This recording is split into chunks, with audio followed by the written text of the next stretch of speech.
নবীর একটা আদর্শের কারণে জান্নাতে যাবে। সিরত মানি আদর্শ, আর এটা আমরা কদমে কদমে মুহতাজ।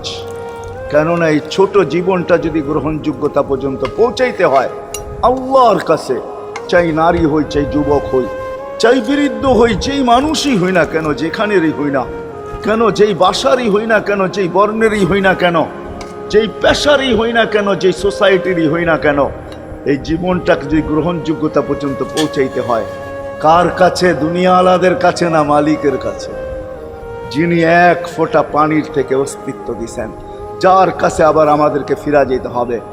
পালানের কোনো সুযোগ নাই। এই জন্যই কোরআন আমাদেরকে বোঝায় আইনাল মাফার। আল্লাহ বলতেছে কোথায় ভাগবে তুমি, বলো কোথায় ভাগবে? কবির কথাই সত্য, যদিও নাকি পালাও তুমি আকাশেতে লাগিয়ে সিঁড়ি, সিঁড়ি লাগাও যদি আকাশ